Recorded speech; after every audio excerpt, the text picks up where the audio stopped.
Okay, my little icon is bouncing up and down. Hopefully you can hear me.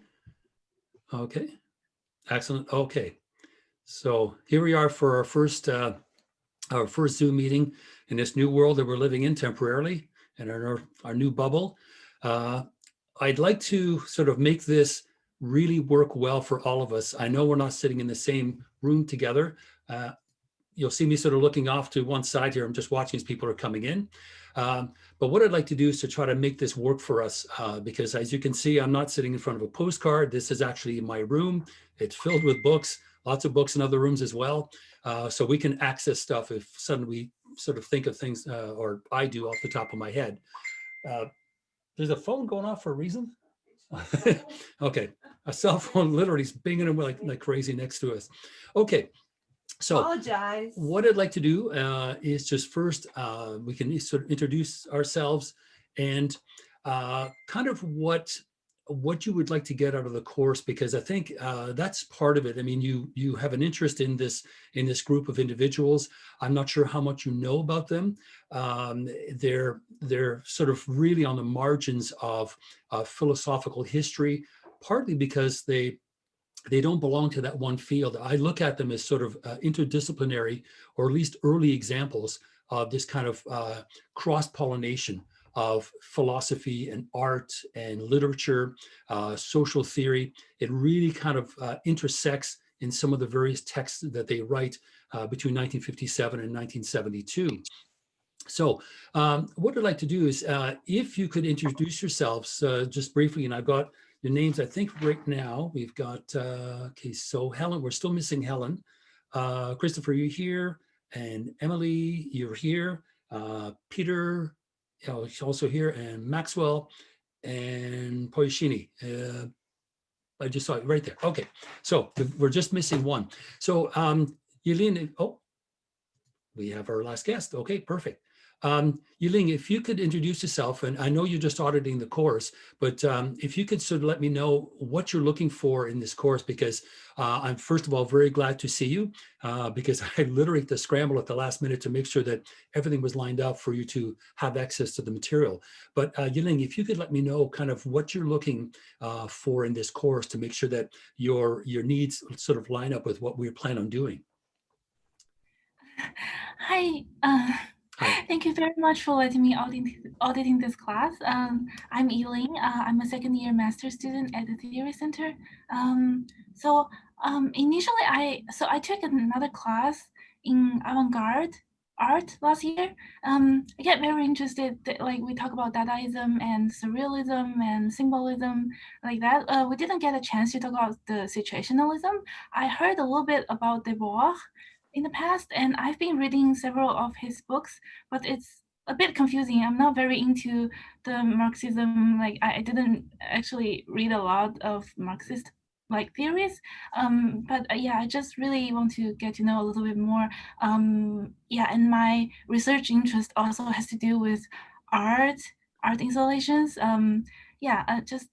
And thank you again for. I mean, thank you for your effort. I really appreciate. You're very welcome. What I'd like to do, and again, there's always a difficulty in assumptions that instructors make that students know all these definitions that teachers tend to throw out: reification, instrumental rationality, and everybody goes, yep, got it. And then you run home and you look it up and go, what was that? So what I'm going to do, and because that was me, and I'm going to say out loud, I actually came from, first of all, a radio broadcasting background of all things. Then from that, took some courses at Western, got hooked on film, off to film theory and production, and then sort of meandered my way back into theory when my then teacher said, Ed, look, you're writing film essays and quoting Freud and Marx. What's wrong with you? Maybe you should go back and sort of reread some of this stuff, or maybe read it for the first time. So that's how I ended up with this weird kind of hybrid background that has still served me well. But I really I couldn't hit the ground running when I hit the grads group, because I was in a room with people that were well versed in social theory, political theory, and philosophy, and so on. So the short statement I'm trying to make here is, if you don't mind, I'll always stop to define my terms, because I think even if Nobody wants to put their hand up and say, sir, what does that mean? I'll do it for you. Because quite often there's nothing wrong with at least confirming right across the board what it is that we're talking about, so that if I say historicity or historicism, we all understand together what it means. Because I know, like Maxwell, for example, you are also coming from an art history background, and these terms may or may not be familiar to you. And so I don't mind doing that. So that we're at least clear on, first of all, what it is. Secondly, how we're going to use it. So it's going to be, for those of you that do know these terms, that's not a problem. But I'd like to make at least a platform where I can sort of define these particular terms before we begin to use them. Because the worst thing is when you look at the work that people do, and they now start to manipulate or transform or augment in some way these terms. It'd be nice to know what it originally meant. And let's say the situationists look at reification differently. First of all, are we using the Lukács term, right? Are we looking at it exactly the same way? So these phantom, the phantom objectivity of relationships, these kinds of things. So I'll always stop to make sure to do that. And part of it too is when you write a book, you have to also assume that you have a reader with a general interest in that field, and you can't make those assumptions because then it becomes really difficult to read. So I do stop and just say, you know, I'm using this term in this way, especially when the word dialectics. Well, which one, right? The Plato one, the one used by Adorno, the one used by Marx, the one used by, there's lots of different versions. So part of the fun in doing this is going to be to just to make sure we're all on the same page and then see what the situationists do with these ideas. Debord in particular, as time went on, the SI really was Debord, according to Ken Knabb, who I've been lucky enough to strike up a personal relationship with through email. He's been able to answer some of these questions for me. So we'll be using his translation of Society of the Spectacle, his translations that are basically the ones that you are going to be reading. So if we have any questions, we have the source. Right? We can actually contact and say, hey, is this what Debord meant? So it's kind of nice to have him kind of there as a go-to person, because first of all, luckily he's still alive. He's net savvy, so he can answer emails. That's kind of helpful. So I'd like to just let you know that Ken Knabb is at our disposal, we'll say. And one of the questions he did answer for me was that yes, towards the tail end of the work that the SI was doing, it became more focused, primarily because Debord was really the only one that was left writing. He had turfed out so many of his people because they wanted to keep it very rigid and focused and white hot, that he didn't want hanger-ons, right? He didn't want rock stars. He didn't want people that, you know, hey, look, I'm a revolutionary, but they don't actually do anything. So he was really careful to make sure that those that remained within that group were dedicated 100% to the ideas that he wished to present to the world. And eventually he finally gave up. He realized that this was as far as he could go, both as an individual thinker and a member of the SI. Now, that's not to say he didn't continue to write. He did until his death in the mid-90s. So we can look at those sort of towards the tail end of the course. Okay, so I've kind of jumped in here. So Yiling, thank you very much for giving us sort of an introduction to your interest in this course. Chris, what is your background? Hey everyone, I did a MA in English and my first year of PhD in theory. I see lots of familiar virtual faces. Maybe one day we'll meet each other in the real world, I don't know. But yeah, so for me, the definitions point that you made is encouraging, because one struggle for me in the transition to the theory PhD has been the critical language and just terminology, that not having any, well, not much philosophy in my MA other than literary theory. So I think that'll be really useful. And I just wanted to learn more about the situationists, because I don't really know that much about them, but I have done little bits with their work in the English world. So I thought it'd be a cool course to take. All right, cool. Now, your background in English, did you specialize in either the French symbolist poets of the roughly 1850s? Or Sorry if you guys can hear that. I think there's an Amber Alert or something there. oh, okay, Um, all right. So do you have any kind of a background with the French poets, for example, like Baudelaire and Rimbaud and Lautréamont? Do you know much about them? we did a little bit of work with them. I didn't use them in my own research, but I took a course where we studied Beckett, and actually Okay. they came up in a few different people's seminars in relation to some of Beckett's work, which was really Okay. interesting. Mhm. So yeah, in terms of situationist stuff in the English world, though, I think it came up a lot with the pre-Raphaelites too, as sort of a, I don't know, like the rebellious attitudes that they had is like, I was argued to be like a preface to situationists. I Mhm. don't know if that's something that you've heard or if you believe in, but that's one other place that I sort of cross paths with them. So Okay. Now, it is true for sure that they do have a history, and my initial work in the book that I put together as a result of this course was to do exactly that, to situate the situationists, for lack of a better mm, term, because for me, as the sort of 5 or 6 years now that I've been teaching philosophy at Fanshawe and then periodically at Western, is I'm a big fan of history of, right? History of things, or the historicity of things, to be mm, specific. And again, I'm using historicity as, right, the acknowledgement that ideas have historic history and do come out of a certain context. But in the case of looking at the French symbolist poets, and I'd be willing to go back even to the Romantics, but not too much further than that, because the Romantics, to me, one of the issues with them as writers and poets was this response to industrialization, right? A response to a different world that they were living in.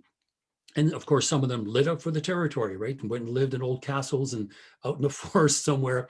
And as much as that is a reaction, it wasn't any kind of a desire to change certain things. It became an awareness that the world had changed radically, right? It was not the same thing. So that impulse towards negation that we see in the Situationists, I will argue, begins as far back as the Romantics. But it does specifically, that's not to say that negationists never existed, but the particular kind, the kind that is a response to industry, to a capitalist society, what would become a capitalist society, I think the Romantics set the stage. And then we see that transferred into the symbolist poets, and then from that to the Dada, Surrealism, and finally the Situationists. So there is that link that I think when we come to the sort of literature section, Chris, you'll find yourself quite comfortable in that, because many of the ideas that are presented may be ones that you already are familiar with. And again, here we have like some of you with an art history, some of the literature history, and there'll be something about the Situationists that you will be able to get from it, because they were this sort of interdisciplinary group that really sort of both reached out and responded to the various facets of society that were there at the time. And certainly art was an important one, and literature, specifically poetry, was another. So we'll keep that in mind. And again, I appreciate allowing me the time to sort of define our terms, so that those of you that are less clear can certainly say, okay, here's how we're using this. Because especially when somebody is going to change and transform an idea, it's good to know what it was, right? Rather than what it presently is, to see and understand exactly what they end up doing. So Peter, what is your background and your interest in this course? Um, yeah, so I come from a philosophical background. This is my first year as a PhD student at the Theory Center, and I feel like I've been on like the fringes of philosophy proper and didn't really like fit in, and so I was more. I'm interested in the history of like these like esoteric movements, if for lack of a better word. The SI, obviously in the context of this course, and as I was listening to the lectures slash videos, I was thinking that like it'd be really interesting to try to situate the SI in the context of like later movements like the CCRU in the 90s, and then like Robert Anton Wilson's Discordianism and that whole line of like Operation Mindfuckery. Yeah. And so, and so that's kind of now where I'm approaching it from, just as of last night. So Okay. All right. Now you're right. Again, just because the SI are part of this trajectory of aesthetic negation, that's not to say that it stops, right? It carries on, mutates, and transforms. I'm looking, for example, not that Debo would be really pleased about it, but some of the really good memes that we've seen on Facebook, they have a history in the SI. And we'll look at that. And what's that called is détournement. And détournement in English can read a whole range of things. It means everything as little as making a turn to its worst case scenario, hijacking. And so these images are hijacked by the artist. And if you are a believer of l'autrement, which is where this idea comes from, he says, look, by turning it around and recontextualizing it, you're getting it to speak the truth.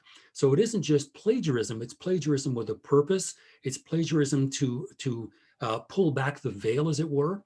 And again, whether it's mindfuckery or whatever you want to call it, that the roots of that kind of thinking, I think, do belong in the SI. So I think, Peter, you'll find some interesting and informative information that is going to probably help you to shape the perspective you have on this kind of work that is still being carried on, because as Adorno said, the moment has been missed, or we've missed that moment for philosophy to realize itself.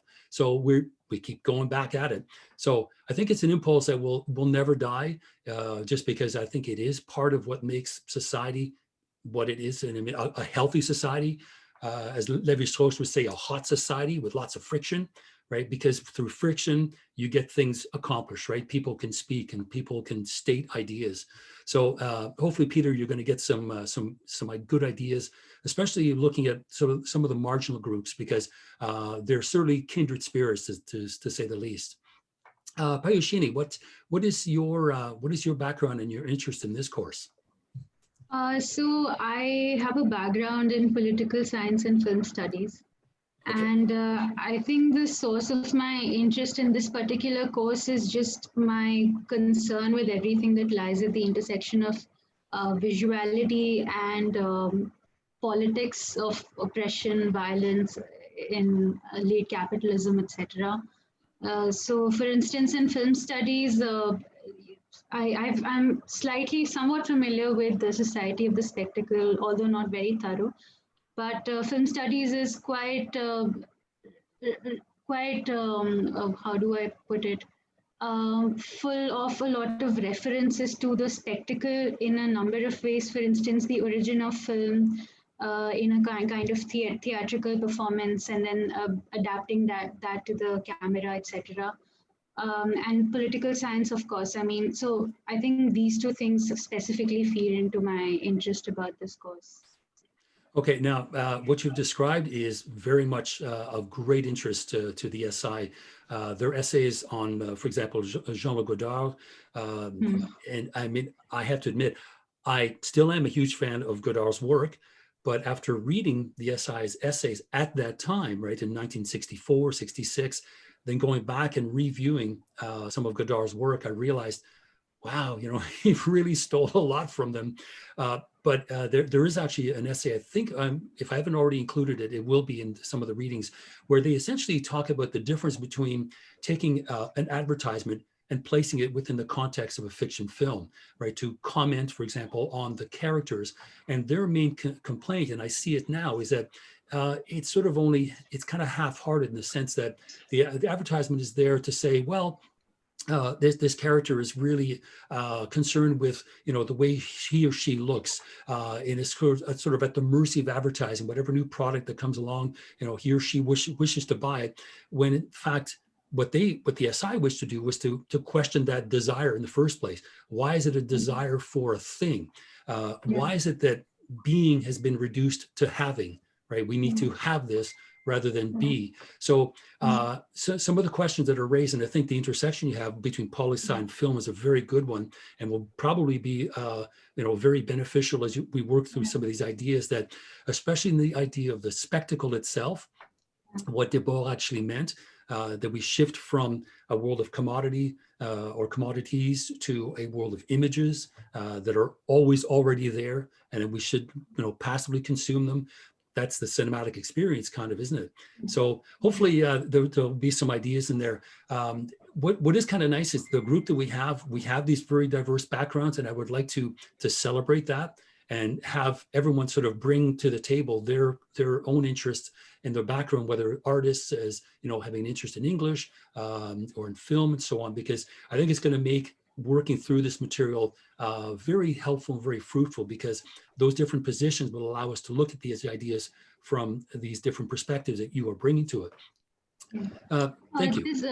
Just another thing I'd like to add is that I'm actually also very interested in sort of getting into a theoretical depth with these texts. So for instance, with just a preliminary reading of some of the articles you've uploaded, these very interesting sort of binaries you notice of being and appearance, notions of agency, etc. And I mean, these are also debates that I guess structuralist film scholars were having around 50s and 60s. About, I mean, can you even think of the subject in a passive way, or a shift that happens with, say, late 80s or 90s or even 70s, is that you have to think of everything in an inherently productive manner. So I think that situating that philosophically would also be very interesting. I would like to do that as well. Okay, absolutely. We can certainly take the time to go in depth into some of these texts because a lot of them aren't really that long, and we can break them down to, like, some of them are short as a couple pages or 10 pages. But you do bring up a very interesting point, because we need to remember that as the SI are writing about agency and intentionality and subjectivity, the big thing in France is what? Structuralism, the complete absence of the subject. And so when we look at that, this is what was happening in sort of academia or mainstream intellectual thought in France. And these individuals are going, well, I don't see myself, right? I'm not in this. Aren't I the subject of history, not just the object? So they do set the stage for what becomes post-structuralist thought. Unfortunately, if you pick up a book on post-structuralism and you flip through the index, no sign of Debord, no sign of the SI, it really is kind of tragic that the work that they did really sets the stage for these, fundamental transformations in thinking. And to go from structuralism, which is basically that, just structures and a complete absence of the subject, and they're fighting for 10 years for the subject to be reintroduced into history, reintroduced into praxis, into intentionality. I think their work is worth looking at for, if nothing else, for allowing that movement from structuralism to post, where suddenly we start seeing individuals thinking about subjectivity within this larger confine of social structures, political structures. So yes, I think we're going to be able to have a chance to see just where that starts. Maxwell, I know you have an art background, and you may or may not have some experience with the SI. Only very minimal. I did do my BFA in drawing and painting, so I started out in studio art, but I did my master's here at the Theory Center, and I'm now second year PhD, so I've dabbled a little bit in the comps list, and I know my way around this a little bit. Primarily, my research interest has tended toward data and surrealism, so I know more of the roots of this than the SI in particular. While I was at OCAD doing my BFA, my art history kind of ran from prehistory all the way up to about 1940 and then just stopped short. So for some reason— Nothing happened after that? No, everything's over. Okay. So yeah, I'm kind of missing my art history background in this. I never really focused too much on the SI. So I'm really looking forward to being able to dig into this in particular. Okay. Now, what is really helpful is the way in which the SI looked at art and poetry and saw that there was the vehicle through which to talk about revolutionary ideas, because as Raoul Vaneigem, one of the other sort of main SI characters, says, it is the absolute absence of culture in French society that allows them to use that empty space to begin to replace one set of images with another. And so I think part of art history especially in the 50s and 60s is almost globally the desire to do that, to make art, meaningful again, radical again, and imagine and think and dream. And it's kind of sad that Baudelaire, that we'll look at in a few weeks, Baudelaire writing, it's either 1846 or 1854, one of those little salon reports, saying that what he thought was wrong with art back then, right, 170 years ago, was that artists were now busy painting what they saw, not what they dreamed. And this is something very important to the SI, right? Paint what you dream, paint what you want, right? This is the kind of thinking that may be sort of not the most important thing that Baudelaire had said, but it was something the SI picked up on. And this idea of, show us what you mean. It's one thing to talk about the revolution, but what does it look like? Show us what it means. And art and poetry was one of the ways in which you could do that. And even the notion of poetry as the language of imagination. And then Chris, your linguistic backgrounds and English certainly can elaborate this more. But the notion of poetry as a vehicle of creativity and imagination is certainly an important one. But at the same time, it's one that seemed to have been diluted throughout the 20th century. And following the Second World War, there seemed to be a renewed interest in these vehicles by which people could imagine, right? Whether it's art or poetry. So I think Maxwell will be able to fill in the next 60 years or so of what is just basically just a blank spot. You must have been taught by Hegelian, who said, okay, end of history, we're good, go, nothing to see here. Anyway, so we'll have a look at that, because quite the opposite. Ken Nab, for example, was he was sort of we'll call him a radical Marxist, we'll say, in America in the 60s. He's 75 now, but he finally gave up on Marx and became an anarchist, but was very, very involved in the history of American radical art. So again, here's this person that we're going to be able to sort of tap into, because they were there, right? Those guys were there. Now, the reason, just again, a quick aside, the reason why I can do this is because I contacted Ken Nab concerning a question I had while I was writing my book, and really amiable person, easy to talk to. And then he has been hosting now over the last couple of, actually probably the last 3 or 4 months, because of the lockdown, he has now posted his little poetry reading things online. So I've been participating in that. We've been looking at Rimbaud, Lautréamont, French poets. Now we're doing French song. And the most incredible thing is this takes place in Berkeley. The average age of the people is 70. And these are people that were working with these, these filmmakers and artists that I'm only reading about. I'm like, wow, right? Okay, I'm 60 and I'm like, oh, this is awesome. So it's pretty cool to know that these people lived that. They've got stories to tell, but it seemed to be, it was a zeitgeist, right? It was the spirit of the times in the 1960s. And we look back and say like, wow, so much was happening in America. No, look around. There was the same thing happening around the world. It seemed as if everyone was thinking the same thing and expressing it differently because of their particular historical context. You can talk about the Prague Spring in Czechoslovakia, the uprisings in America, uprisings also in England and in France, and of course, May 1968. It was a tumultuous decade, but it really came to a head in the late 60s, literally around the world, but for essentially the same reasons, but expressed differently. And of course, the SI is one of many different versions of this kind of revolutionary thinking that really tried as hard as it could to imagine what that thing would look like.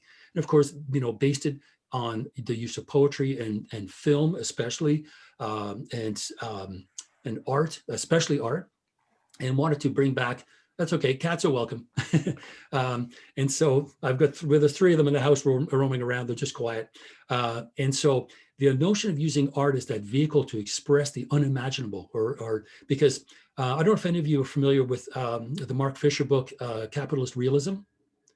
Okay, so that book really is, I don't want to say it's depressing, because Mark Fisher did take his life, and that's really not, a nice thing to say, but there is a sense of just bleakness to it, saying, we can't think our way out of it. Well, the SI, he wrote that in the 90s. In the 1950s and 60s, the SI were doing exactly that, trying to imagine what that that new world would look like. And I think that's why the work of the symbolists becomes important, at least as I put my ideas together in paper or on paper, as well as just poetry in general, but also art. And then you couple that with a kind of a Hegelian Marxist view of the world, and then social theory from Henri Lefebvre and others who are, I mean, certainly left-leaning. And you really have this kind of polyglot sort of worldview that allows us to articulate and theorize, but to imagine. Right, you couple those two things together. I think that kind of what makes the SI this interesting vehicle that it is. Okay, so we're just going through. Emily, what is your background and your interest in this course? Hi, everyone. My background is in art history. I did my undergraduate at York in art history and my master's at OCAD in contemporary art history. So my research for the past few years has had mostly to do with contemporary art. I guess I started with public art and then moved to kind of like community engaged stuff, activist stuff in the expanded sphere, as it were, and then increasingly towards anarchist political philosophy and theory and art production. So that's kind of what I've been doing for like 2 years. I wrote a thesis about art and bureaucracy, which surprisingly or contradictory has a lot to do with anarchism. And so I've done a lot of research or reading around the SI. It's like inevitable when you're looking at anything politically engaged in art that they're super major. And I think also in the last like 20 years, people have been paying a lot of attention to them. So there is a lot of recent writing about them. And I think it's especially Mackenzie Wark's book about the SI that really grounded me. It's an amazing book on Verso if you're interested. Mackenzie Wark is of course a great writer. I'm writing this down as you're saying that. Well, yeah, it's really, really good. What else? I'm supposed to say my background and my interest in the course. I don't know everything. I'm watching. I feel like this is my spiritual like salvation is this course right now, to be completely honest. It's been weird to go from an art university to a theory program. It's challenging and awesome and also sometimes really depressing. So watching those lectures that you provided yesterday was like so nourishing. Yeah, I don't really know what else to say. Oh, direct action has been, I guess, the sort of central focus of my research into the meaning point of anarchist politics and art history. And so I've done a lot of research into kind of the like working class historical foundations of direct action, which are very French Revolutionary and et cetera, very Paris Commune, et cetera, et cetera.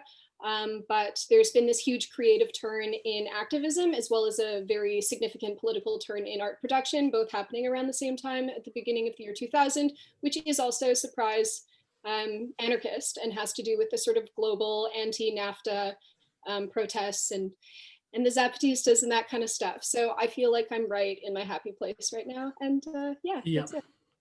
Well, you keep that up, you'll be teaching the course. I think the background that you're describing is absolutely the most ideal one for this course because, first of all, I'm glad that the SI are discussed in the various books that you've looked at because that's been really what's been frustrating is short of a book specifically on them, as opposed to discussions of their work in relation to sort of a larger matrix. I'm glad that there is a renewed interest because, as I mentioned in the videos, that was my first exposure to them was back in the very late 80s. I had never heard of these guys. And I pick up, Lipstick Traces and okay, I'm going to read about Johnny Rotten and the Pistols. And no, the star of the book was this person I had never heard of. Now I've asked Ken Knabb about that book. He's kind of iffy on it. He's kind of like, it's almost kind of like shoegazing. It's, he doesn't sort of get to the facts. But as an anarchist, Ken Knabb was hoping for kind of a political perspective. And this is more kind of a contextualizing of the work, which I think in itself is important because we need to know where these ideas are coming from. And Emily, the work you're doing, especially in the last 20 to 30 years, because there's no shortage of wars. There's no shortage of things to screw us over. And I think that's why this stuff is perennial. It will never go away. I think that's one of the reasons why we still have an interest and a sort of a feel for surrealism data. Those two things were a direct response to war. And I cannot imagine what it would be like to lose the number of people that they did not once, but twice. And to turn around and say, okay, we got to do something about it. We've got to change things. Now, we haven't had a world war to the degree that the first and second were, but we've had lots of, skirmishes and proxy wars and civil wars and so on. But it's the context in which these ideas always come back, right? We always return to them. And when we look at what Bakunin was saying and what Fourier was saying, I mean, Fourier was literally writing 1810, 1820, nothing's changed. The stimulus for their ideas really has only gotten worse. It hasn't gotten better. And I think that's one of the reasons why these ideas are still very fresh and are worth revisiting and are worth reconsidering to see how we can sort of change them for the 21st century. Because certainly one of the things that Debord states later on, and then the one book, I've got a whole pile of them here. It's right here, this one here, which is it's not easy to say the real split in the SI, this one right here. He basically admits to the fact that there were limitations to what they could do, right? They could only go so far, and having that historical awareness of what they had done and the fact that they were not necessarily, presenting a model for people to follow, but simply were disseminating ideas, right? We're going to disseminate theory out to you. You do what you wish with it, accept some, reject others. But it was a very flexible relationship. And eventually Debord had to shut the whole thing down simply because they were being treated like rock stars. And that was not the point, right? The point was to think about these ideas and how do they apply to you in your time, right? In terms of historicity. So yes, these ideas have a history, but what did they look like in your particular world? So I think it will, Emily, will probably help to sort of round out that core set of ideas that you've been looking at over time, both from a political and from an artistic point of view. Yeah, you'll see a lot of common ideas. I mean, there may be ideas that you thought, oh, that's where they came from, because they certainly did present to us a lot of sort of interesting possibilities, right? Potentialities, we'll call them, that we're now seeing. And whether it's, a really good meme on Facebook or direct action, right? Both have their foundations in some of the thinking of the SI. And I like to use the idea of Castoriadis uses in his books when he talks about the difference between a seed and a germ. He likes to think of good ideas as germs because they just kind of grow. They grow and fester, and the next thing you know, you have to deal with it, right? And so suddenly that theory begins to make sense as the proper tool to respond to something at that historical time. Okay, Judith, your background and your history and your interest in this course. Hello, everyone. Hello to people I don't know. Hello to those of you I know. My background is an undergrad in Lit and Poli-Sci and philosophy, and that is a long time ago. And then my master's was in English and cultural studies. So I think there's some alignment with Chris in terms of having that literary theory influence. But now I'm in my second year PhD, so my mind is actually just full of comps material. And I have no more clue of what my specific interests are. All I know is that I'm packing my brain with information. Mm-hmm. That said, I do really have an affinity for this SI material. There's so many points that you've raised that I could pick up on, but in particular, just two things. One is that I really appreciate détournement, and that like the inspiration of that kind of attack on the language of influence and the symbols of advertising and coercion. And my partner actually does some art that is détournement. So we're kind of like still keeping it up, and I photograph it, and like we're really into that. So I think it's really exciting and inspiring, and absolutely remains valid today. And then the other point is just like what you and Payoshini were talking about in terms of the situating the SI theoretically and thinking about a transition from structuralism to post-structuralism, and the tensions that arose when, as you were saying, structuralism was like the mot du jour, and then there was all this other thinking that was like somehow insurgent at the time. So I think that tension is really interesting. And just for comps, like trying to make sense of currents of thought, this fits really well into like that transitional moment. So I'm excited for the material. All right, thank you. I did have a look, I think, well, 2 years ago when I taught the French Enlightenment course, I walked in a couple times at the blackboard in that seminar room.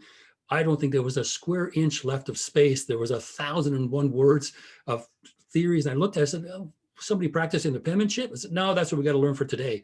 Holy cow. That's scary. That's a lot of material to cover. And that so blackboard is my brain. Yeah, I believe it. Yeah. So just the problem is you want that brain to shut off so that you can get some sleep. That's the hard part. So yeah, the whole comps thing is nerve-wracking to say the least. And I had it explained to me just what you all have to go through. So if you're in your comp year, I understand. So again, nothing wrong with defining terms because Judith, at the very least, it just confirms, oh, okay, I do know what liminality is. I do know what reification is. But it's good to all be on the same page so we know, the way in which we're using these particular terms. I think also to your trajectory, right, from lit to philosophy and then working sort of in this sort of larger field, I think will be really helpful to be able to understand more fully the theories that are presented in the SI, because they both deal with specific tangents, whether it's art or philosophy and so on, but then it's just the way in which they bring it back together and sort of glue it together with a very practical sort of direct action kind of theorizing that can bring it to the streets. And I'm sure that's probably somewhere in a t-shirt, but that's what they did. They brought it down to the street because that was the thing. They hated museums, they hated academia. I think partly because they weren't allowed in, but they took that as a strength. Right, they took that as a strength, and that's why it's really sort of tragic that the work that they did, the foundations that they laid for something, that seismic shift from structuralism to post, so little is said about their work. You think of Kristeva's book, Revolution in Poetic Language. Not a word about the SI or Debord, and yet she wrote that in 1973, a year after they finished. So there's a few, I love Kristeva's work, especially the very sort of humanist stuff she's doing now, the sort of combining humanism and psychoanalysis. Baudelaire is another one that should be held accountable, because at the Society of the Spectacle and the simulations, sounds awfully familiar. Now, inside, I found out, and I just, if you're like me, I'm like a bloodhound. If I have an idea in my head, I'm just going to dig through and find it. It turns out that one of the assistants to Henri Lefebvre was Baudelaire. So Baudelaire and Lefebvre worked together. And you know who's a good friend of Lefebvre? Guy Debord. So can you imagine them having a couple of bottles of wine and talking about whatever? And there's Baudelaire taking notes. Hey, I have this new idea. Okay, so if one of you wants to compare and contrast Baudelaire's work on the Simulacra and Society of the Spectacle, there's a lot of stuff that really sort of marries up rather well. And yes, Baudelaire has gone further, but it's just when you see these kinds of things that thinkers that we know that are considered in the mainstream, and I would say Baudelaire definitely is, where those ideas were coming from. And yet, now Baudelaire doesn't even use an index. There are no footnotes, and yet we know those ideas were in the air, right? They were being discussed. They were in the marketplace of ideas, we'll call them. But there it is. So I like to look through the rubbish bin of history and see if I can salvage people. And I did the same thing in the Enlightenment course, and we discussed people each week. And my favorite part of the class was, you guys heard of any of these people? And the typical answer was no. I've never heard of Helvetius, Lametrie. Who are these people? Well, they helped out Marx. Oh, okay. So it's kind of good to know, and especially Peter, you're working on the margins. I'm a big fan of the margins, and that's what I try to do, is to find these individuals that helped to form mainstream thought, but somehow have been sort of left out of the history of these ideas. So recovery mission, we'll say, is partly that, to try to just kind of reposition people and say, yeah, let's not take anything away from Baudrillard or anyone else, but let's also give credit where credit is due. Because if it's not exactly the same thing, it's a lot of the thinking the SI was doing that set the stage for the next person to come along to take it further, to take it to the point that we know about it now. Helen, what is your background and your interest? Hello, I'm Helen. I know a few of you. Hello. My background is in music and a little bit in environmental humanities. So my bachelor's is was in music from music performance from Tufts, and my master's from U of T was in ethnomusicology. And I guess some of my research has been about the role of sound and listening within non-human relations. I did some field work in Toronto with some amateur beekeeping groups about the role of listening technologies, both like with the microphones and like on apps, and how that influenced the way they were keeping their bees, which is sort of a new thing beekeepers are doing in North America. And I applied with that project for my PhD, but I'm open to maybe changing and learning some new things. Yeah, for this course, I'm interested in learning more about the everyday as a space of activism and the role of sound and listening within that space. Like pretty broadly, I haven't really narrowed that down yet. So that's one reason why I'm in this course. I also have always wanted to take a course on the SI, so I was happy to see it. Well, Yeah. wonderful, thank you. Yeah. Now, the idea of the everyday life is, again, a very important chunk to Fisher. Yeah, Peter, I would say so. Yeah, I think that there is a direct line from the SI to Fisher, partly because of the way in which he sees capitalism as this behemoth, right? This sort of gobbling up monster that it doesn't matter how much resistance you offer to it, it somehow manages to commodify it. The example I typically use in class, if I don't know how many of you know who Gigi Allen is, the punk singer, who would often come out naked and fling shit at people after having one on stage. Once the show was over, hey, my new CD was only $10 and here's a $30 t-shirt. What's the point? Like that, I think that's, an extreme example, I apologize, but I think, Peter, you're right. There is that kind of thinking that Debord presents in the society, the spectacle, that, we are in this, enveloped in this capitalist society that we seem to not be able to see outside of. And I think Fisher articulates that beautifully. Again, I not in any way do want to make light of, of his tragic ending, because it's a book we need to go back to because we're still there. I think we're still there. And it was a point in time where to articulate exactly what this was, because it wasn't just capitalist society, just the title says it all, right? A capitalist reality, the fact that everything can be commodified. A poet and a CEO can look at a forest and the poet says, oh, breathtaking nature. And of course, the CEO goes, I can make some picnic tables out of that. There we are, right? That's capitalist reality. And I think the way Mark Fisher is thinking, I think there would be a very strong affinity between the way Debord saw that world, that enveloping world, which I think is why he puts such stress on imagining an alternative, right? Not just reimagine, but imagining something new, right? So there was always that impulse towards a utopian form of thinking, to imagine what is not there. Part of this course, too, in part for me, writing this was revisiting a lot of books that I had sort of as you well know, and Judith, you can attest to this, you're madly reading as much stuff as possible, hoping to remember it. And you really, like, at the end of the day, you put the book down, unless you've made notes, it's just a blur. So I've gone back and revisited books such as Karl Mannheim's Ideology and Utopia, and I've been able to find some really solid ideas that, although he wrote that in the 1930s, because it's between the wars, this idea of ideology is being really representative of the status quo, utopian thinking, which is what, of course, the SI had harnessed, this utopian thinking of imagine what is not there. So yes, I think Mark Fisher's book would certainly be a really nice sort of contrast. Like, here's a vision of reality that is purely commodified, right? Kind of terrifying. So where does poetry fit? Where does art fit? Unless you want to commodify that too.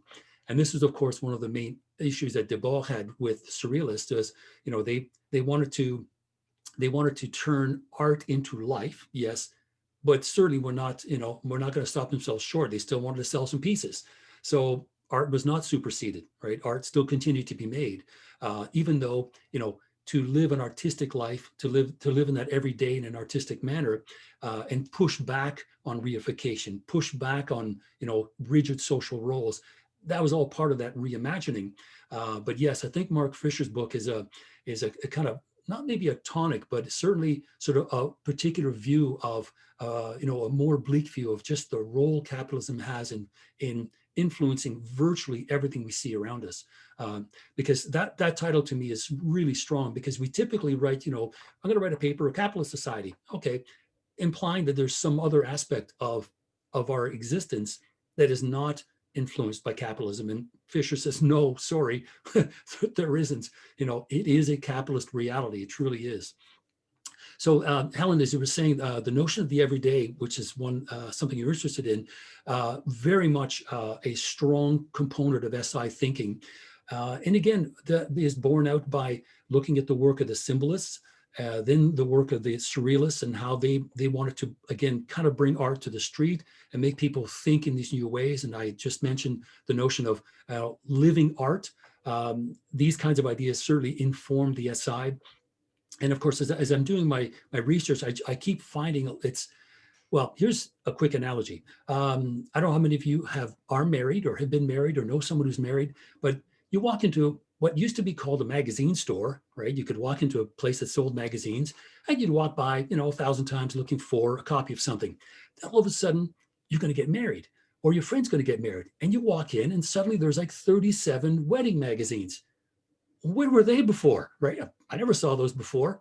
And suddenly there they are. It is your reality. It's the magazine store is nothing but wedding magazines. I know it's not a very good example, but the idea that I'm presenting is that, you know, reimagining and refocusing your attentions on different things suddenly will bring new things to the foreground. And this is kind of what the surrealists were trying to do, was to allow us to focus on things that were instinctual.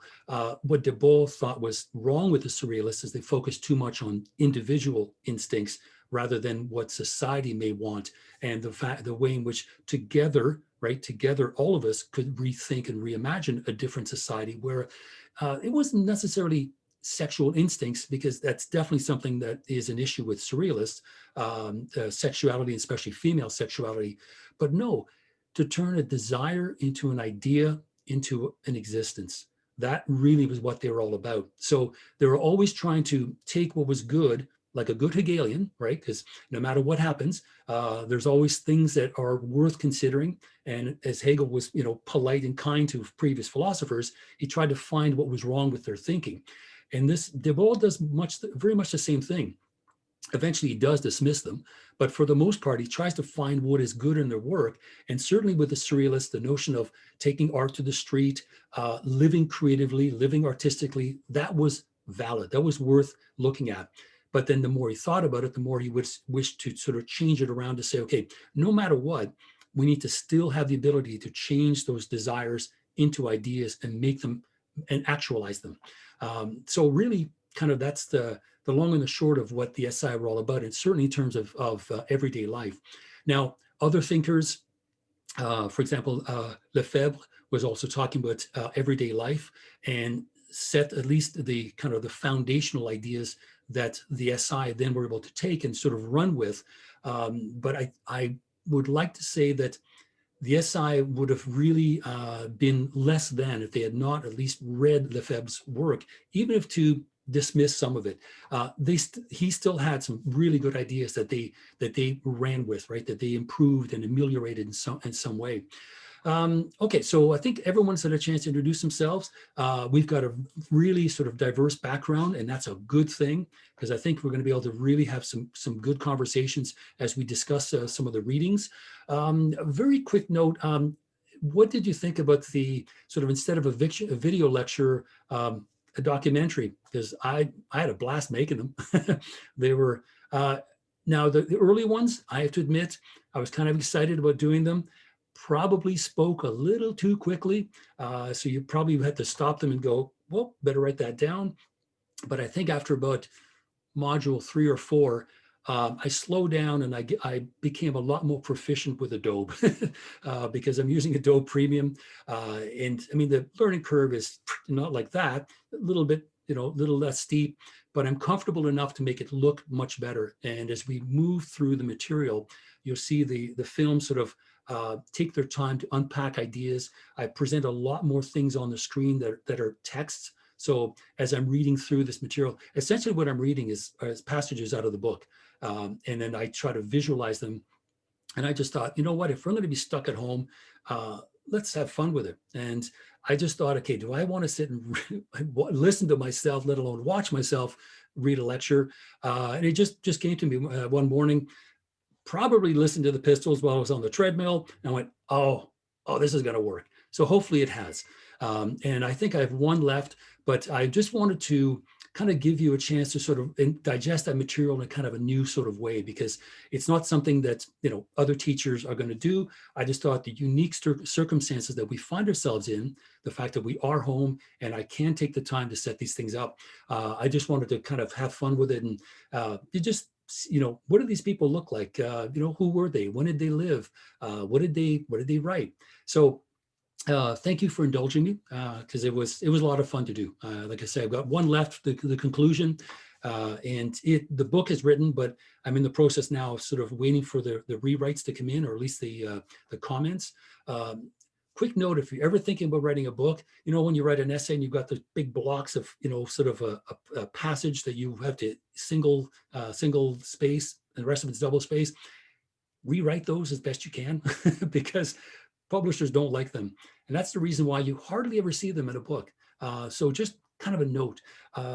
This is something that I never was given when I went to York for my MA and PhD work, just pointers on how to write. First of all, how to write well, how to write effectively, how to get your point across.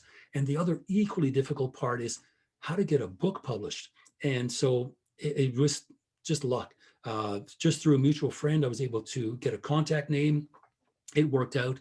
But interesting things that I'm finding out. And one of these is that these sort of blocks of text that you see in essays all the time, publishers aren't really popular with that. Apparently, the reason is if you quote more than 500 words throughout your entire text, not just the quote, more than 500 words, you need permission from the author.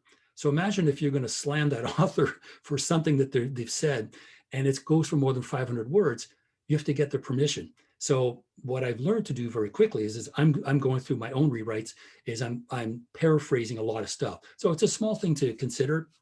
You're probably a few years away from thinking about publishing, but if I learn any things that I didn't know before, I'll let you know, because these are things that I wish I would have been taught as a grad student, because it's something that is just assumed, that we're all going to figure it out.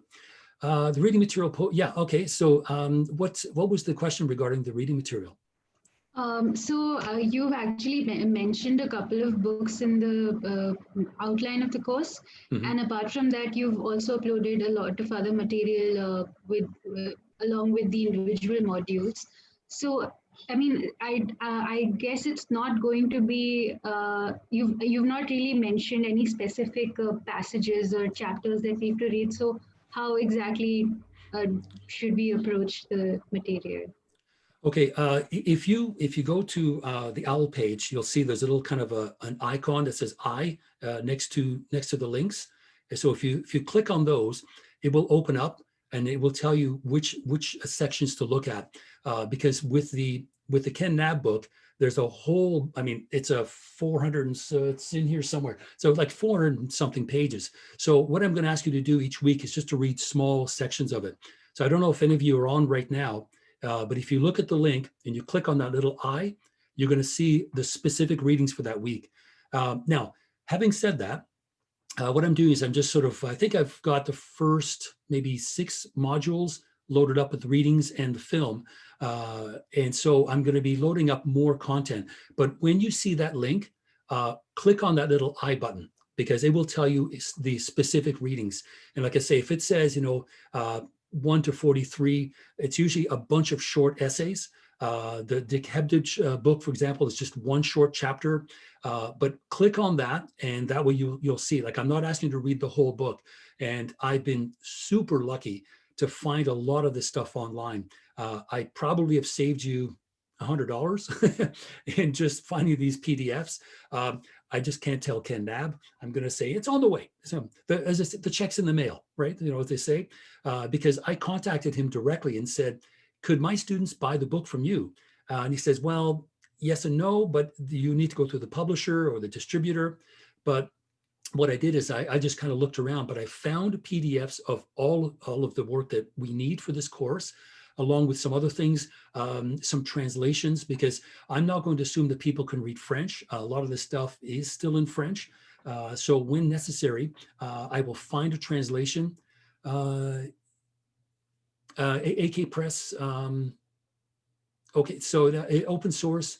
Oh, okay, so I don't know the answer to the first question, but Peter, the I and the OWL page, if you go to, if you click on module 1, you're going to see the link to the video, and then you're going to see, let's say the Ken Knabb book, you'll see a link for it. And on the right-hand side of the link is a small I. It's really tiny. But if you click on it, you're going to see the specific reading sections. Because like I say, it's a 400 and, hold on, I'll tell you exactly. There we go. As my Could you earpiece add just me fell out. to the could you add me to the OWL page? Sorry to interrupt your thinking. It's Judith. Oh, yes. I if you just can, haven't been added yet. okay, I'm going to do that as soon as we're done. If you can just send me your student number as well, I'm going to get that and your email address, and that's essentially all I need, and I can set it up for you. Great, So, thanks. okay, so here's the book right there, The Situationists. It's a 530 pages. So no, I was not expecting to read all of it right in the first week. I guess I was making an assumption, right? I assumed everyone knew OWL really well. I'm slowly still navigating through it and learning what it can do. This morning, I did find out that, yes, Judith, I can add students as auditors. So because Yiling, I know you came in just under the wire. So you're in, and then Judith, I'll make sure that you're in as well, because that will give you access to all of the material. So to cut a long story short, I don't think you need to buy any books for this course. So money's tight. This past year has been crazy for trying to find work. So I've been able to locate all of this material online. So when you see those links, make sure to click on that little I icon that will tell you specifically what to look at. There's a couple, for example, that may, there are links online, like specifically there is, let's see, where's the one here, paper. Okay, so Jean Mauriès, the Manifesto of Symbolism, written in 1866. That's just found on one page. It originally appeared in Le Figaro, a French paper back in 1886.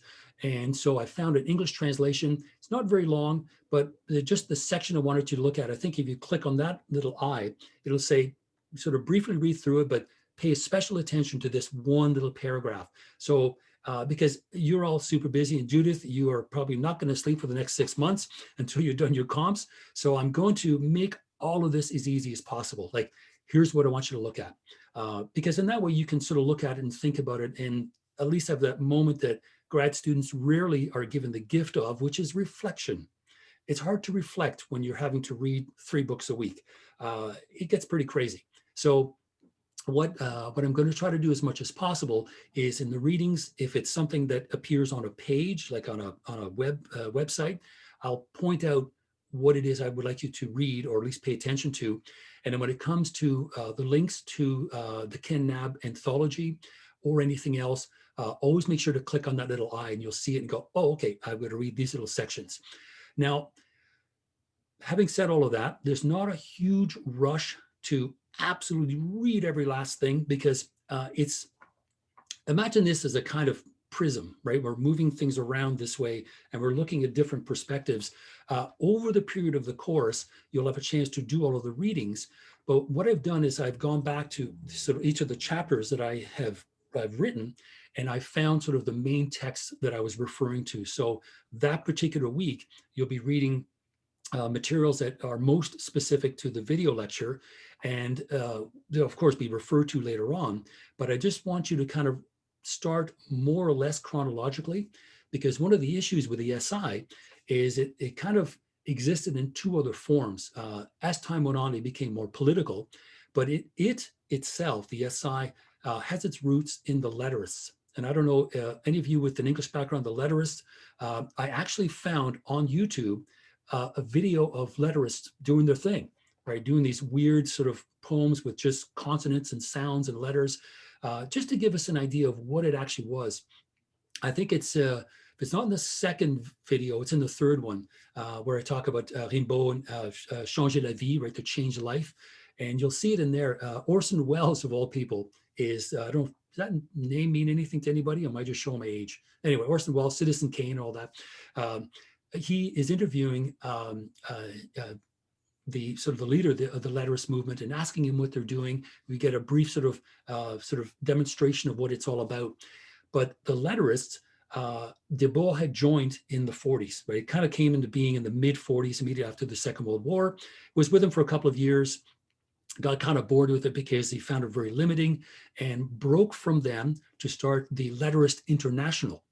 And so he starts with the LI, and many of the ideas that we associate with the SI actually start there.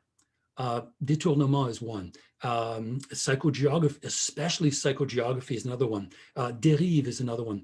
These ideas are associated typically with the SI, but they really begin in earnest with the letterist movement.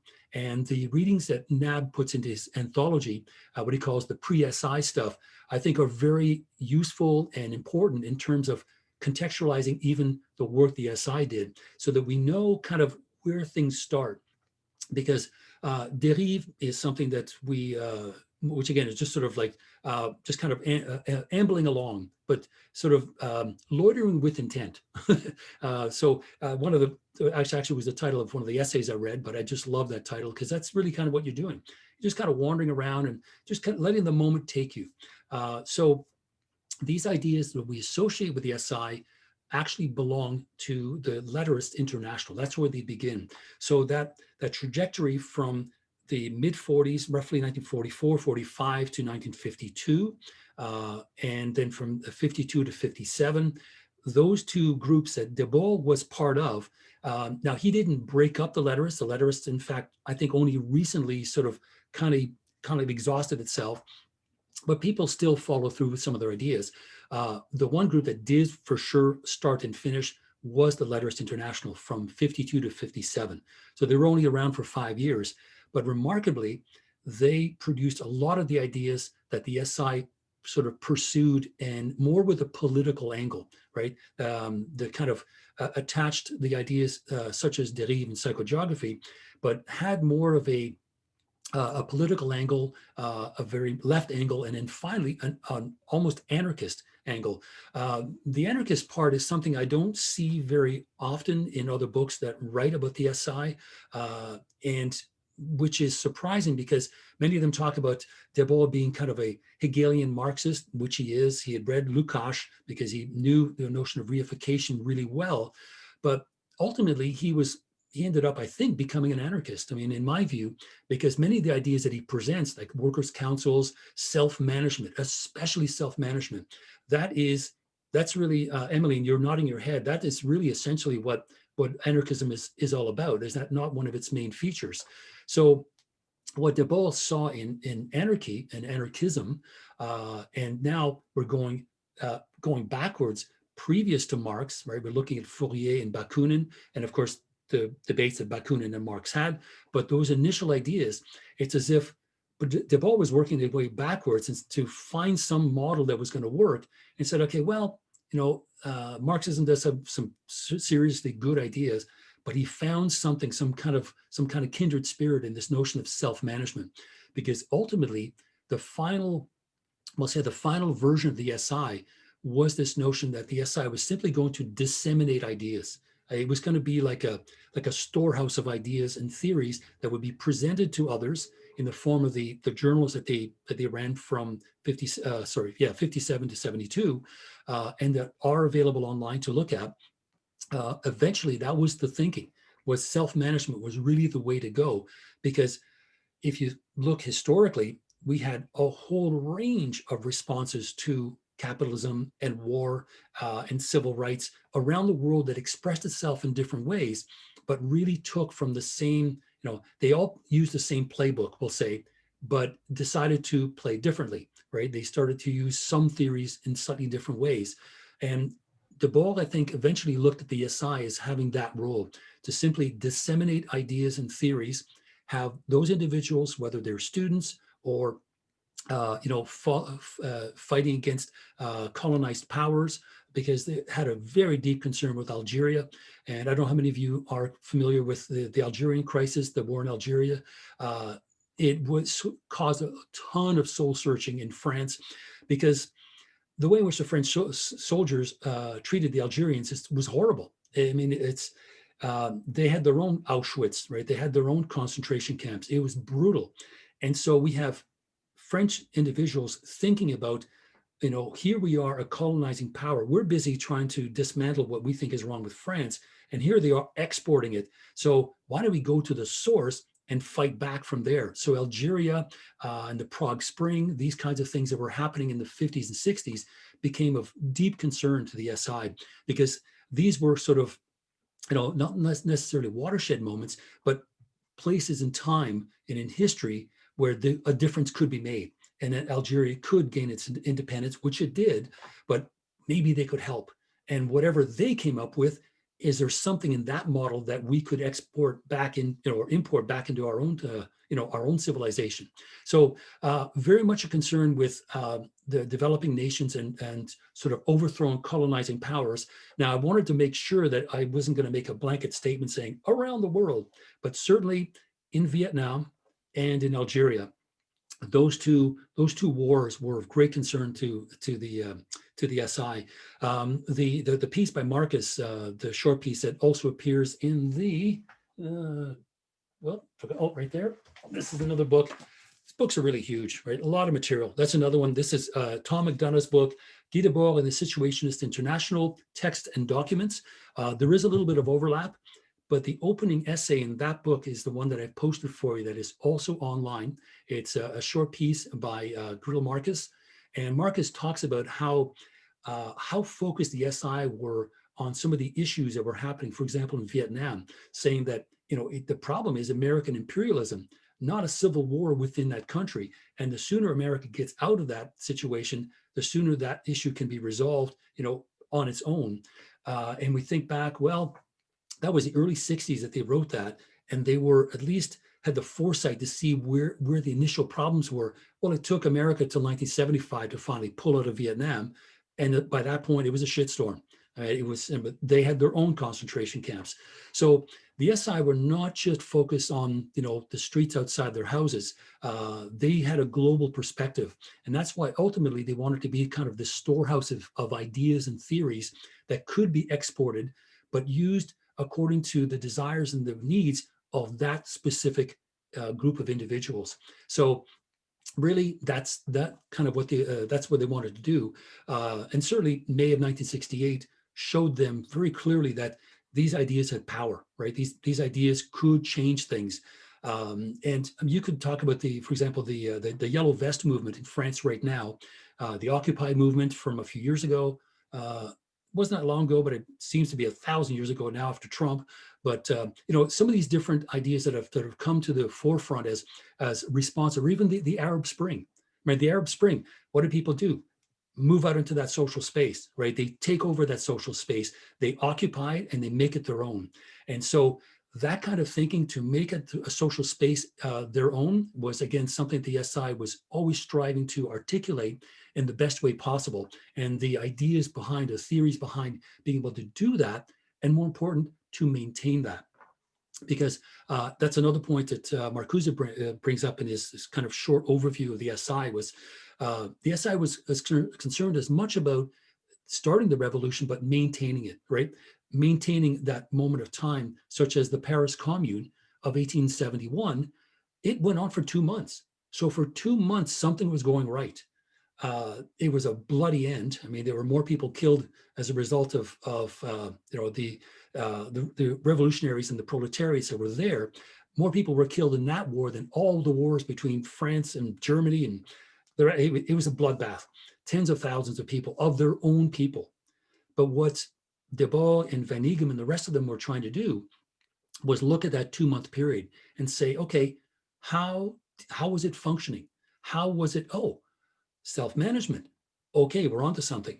So to them, as much as historically the Paris Commune may have been a bloody disaster in every sense of the word, said, well, no, we had for the first time something quickly coming together, and for 2 months existing and functioning to some degree. And the question becomes how, right? What was going on? How did that work? When you look at, there's right there, another book.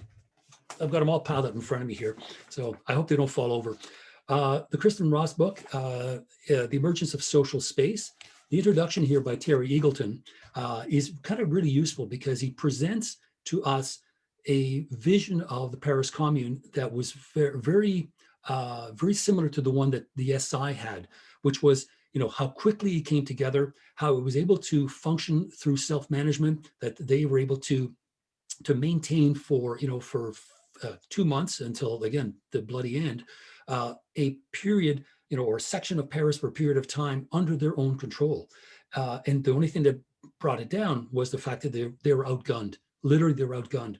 So the notion of bringing something out to that social space to reclaim it, certainly one of the things we see constantly in all of the demonstrations.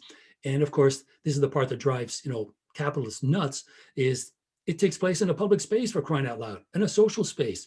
Otherwise, what's the point? I mean, how many times, say, well, we'd love for you guys to take a knee, but can you do that in the privacy of your own home? Well, the hell with you. What's the point, right?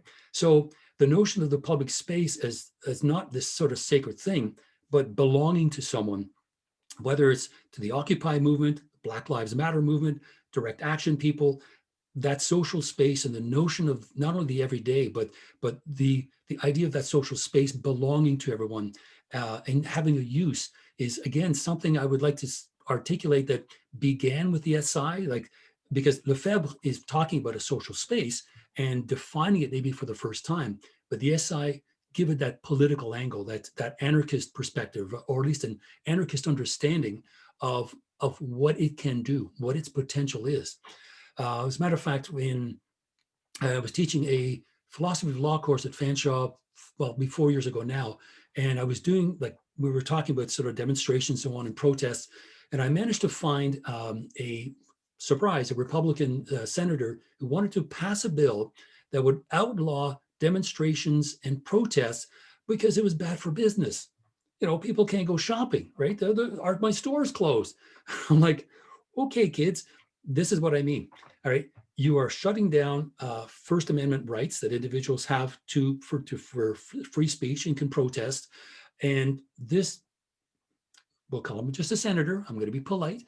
The senator says, but it's bad for business. So the intention clearly was to shut down demonstrations, but to present it in some sort of capitalist way that, it's bad for business. No, that social space is ours, right? That's what it's there for. So those initial ideas, the potentiality of social space for political purposes, I think does begin. Now, you could say it begins in the Paris Commune for sure. And this is the argument that Kristen Ross makes. But the SI take that and really sort of develop it and more cogently and say, yeah, and here are the reasons why, right? Because it is the realm in which we interact, right? We stop and say hello to one another, where we meet one another. And sure, we might, go down to the dépanneur and buy some bread, but at the same time, it is a place where we can block things, right? We can stop the flow of things. And so seeing that potential became very important for the SI in terms of seeing the political potential of things that were up until that time not even discussed, because sociologists really had no need for social space. They had no need for the everyday because they didn't have the tools to measure what was going on. And so I think the SI gave us those tools, right? They gave us the capacity to look at it in those particular terms.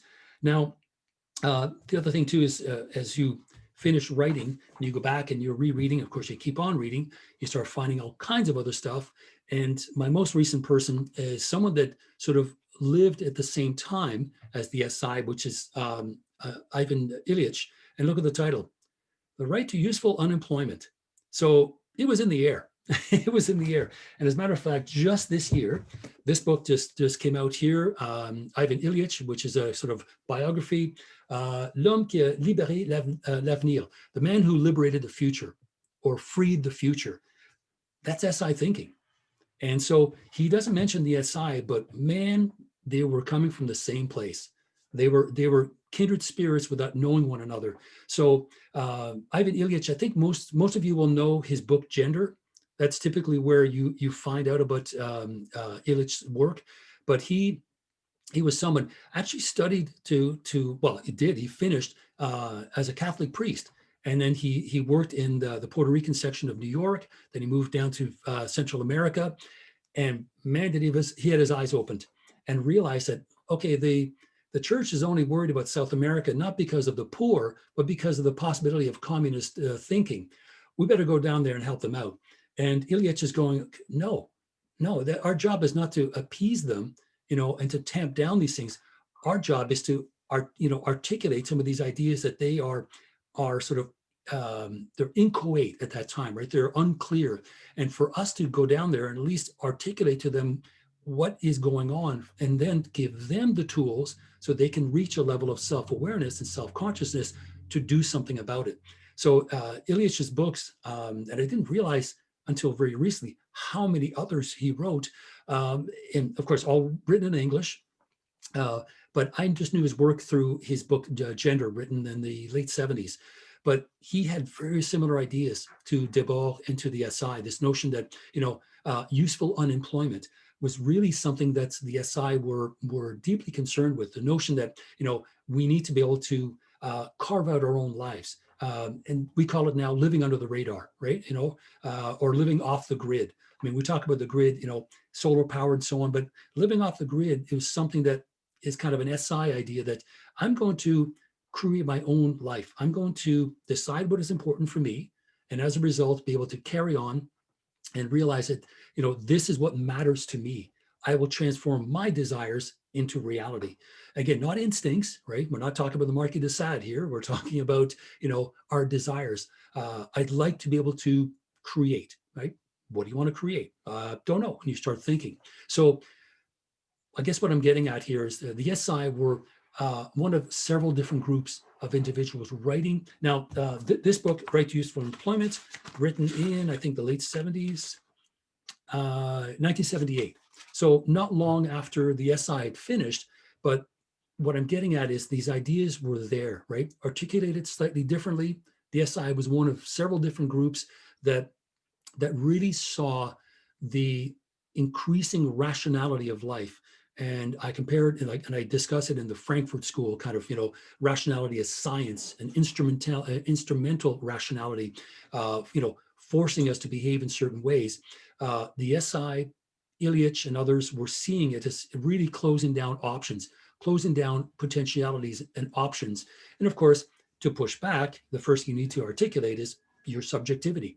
Who am I? Certainly one thing that I can be sort of critical of with the SI is their complete lack of issues pertaining to gender. So even though there were women in the group, they were not concerned with gender, something that we are now much more concerned with, because that is part of living in a society, right? Gender roles. So as you read through it, you'll notice that there is, certainly discussion of subjectivity, but it's not specific. It's not male and female. There's a kind of sort of generality that we need to be careful of, because we can ask ourselves, well, would that apply to literally everyone? Are there people that, this may not apply to? So you can certainly keep that in mind and raise that as a point. Is this something that would be applicable across the board in terms of both the lives of men and women? If that is, an issue. So I'm not saying it is, but it is something that you will notice as you read more material, that the issue of sex is not as important, or really the issue of gender either. So just wanted to point that out. There is very little discussion about religion either, which is another component of, of social thought that does, is of interest to people like Ivan Ilyich because of his background, but it's not something that is really super important to the SI. They're more concerned with the political angle, the sort of in terms of literature and art and so on, and imagining those ways out. And they called it the Northwest Passage. So all those avenues that would lead to that Northwest Passage out of capitalist society, or what we now unfortunately call capitalist reality, these are the kinds of things that the SI wished to explore. I've got about 11:30-ish. Is that pretty good for today, to sort of at least introduce ourselves and kind of set the stage? So basically we're going to do it like this. Please do have a look at the readings, but always make sure to click that little I so you don't have to read a 500-page book in the next 4 days. Don't do that. But the readings are, if you're a week or so behind, don't sweat it, because it's a kind of a cumulative effect. I mean, even if you read something a couple of weeks later, you'll see that I refer to it in the video lectures and the documentaries, because there's always a kind of returning back to the material and then taking it a little bit further.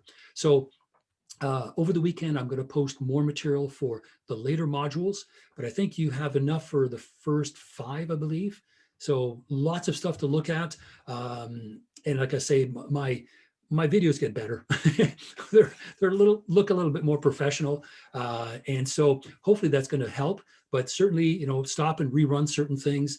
The first one, like I said, on the punk scene was just kind of a way into it, because that's how I started reading the Grill Marcus book, Lipstick Traces.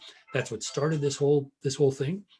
But I wanted to give credit where credit was due, because without reading that book, I probably would not have come across the work till much, much later. So, okay, and now, would you like me to record these and post these? Would that help? Okay, so I'm going to do that. Typically, as of today and for the rest of the term, I also have a noon hour Zoom for my Fanshawe class. So what I'm going to do is, no matter what, I will always make sure to record these sessions, and then I will post them, and I'll just post them in the announcement page, and it'll just be a YouTube link. So click on it. Probably you will figure out the reason why the videos aren't on YouTube is because they were ready to shut me down. Why? Because flagrant copyright infringement. Hey, I was dethroning the material, right? That's what I was doing. I was making it say other things. YouTube doesn't really like that. So because I used the word anarchy, I was also restricted to people 18 and over. I said, seriously? Yeah. WTF? What is this? Anyway, so I thought, you know what? I can fix this. So I posted them to OWL. They're there for you to download and watch at your convenience. But literally, I mean, I've posted music videos and stuff I've done, and apparently anarchism is a word you can only be said to somebody over the age of 18. Hey, wait, I need to ask about that. YouTube sent you a comment that said that? Yeah. They said, because of the discussion and the content, because and because of the fact that I was talking about anarchism, which is ridiculous. I mean, I didn't swear in it. There's no nudity in it. But yeah, but that was the only thing I could think of. Sorry? You have a screenshot of that? Did you document that for the agent? It disappeared as soon as I deleted the video, unfortunately. But yeah, most of them, they were either blocked or there was a copyright issue. But either way, I thought, you know what? I can fix this. So that's the reason why you see them posted in OWL. So when you click on it, it'll just download into your hard drive and you can watch them. So there's nothing, there's nothing questionable, but it was just that particular one that was blocked, and it had to be 18 and over. I thought, seriously? It's the only thing I could think of. But they said, yeah, content infringement or whatever. It's like, wow, have you seen what else is out there? Anyway, so we solved that problem. It's now available through OWL. So have a look at those. And I think roughly 35 to 40 minutes is how long they run. I mean, it's a lot of material to digest, but do feel free to just sort of rerun certain sections. But what I do is I move on to modules 4 and 5 is you'll start seeing a lot more text on the screen, because it's like when you highlight a section out of a book. So I wanted to highlight sections of what I was saying. So when you see those up on the screen, those are kind of the main ideas that I want you to consider. So again, it was fun to make them. Hopefully you enjoy them. And the readings, like I say, I'll post another couple of weeks or another couple of modules of material, but just kind of take your time going through them. Just remember to click on that little eye icon so you know what sections to look at. So yeah, I'll post those or this video that we've done this morning, and then you'll have a chance to go back and look at it again, especially as we start going through some of the other material. Now, one thing I didn't have a chance to talk about is the student seminars and the short drafts, the major research paper. Very quickly, is that clear to everyone how we're going to do this? Okay, so basically the whole thing is scaffolded, right? Start with a short draft, and these could just be sort of ideas I'm going to develop. Then together, all of us will talk about the ideas, and then that will generate 2 sets of marks. And then the final part is a combination of your short draft, the student, the seminar, and some of the discussions, and then you elaborate that into your major research paper. So you're essentially writing the same thing, right? You're going to work towards just one paper. So that's a 30-second version of what I could have spent more time talking about. But if you have any other questions, we'll take it up next week. And this won't even start till, I'd say, at least week 5. Because I mean, clearly we need to sort of start thinking about some ideas. And again, it'll be informal. I'm not expecting, a finished product, but here are some ideas that I have. I'm going to pursue this. And then together we can sort of discuss it and bring some of our individual backgrounds into that area of interest. That's essentially it. So there we go. Now we're officially at 11:30. Okay, so have a wonderful week. Glad all of you are here on board. If you have any questions or queries, comments, concerns, quick email and I'll respond. Now, of course, we're completely on the OWL website, or I am. So just email me through my UWO email address. If you've lost it or forgotten it, I'm also going to be answering emails through the Fanshawe one. But for sure, I'll be checking my emails each day through the Western site. So for sure, here I say, finally, have a good week, and we'll talk to you very soon. Take care.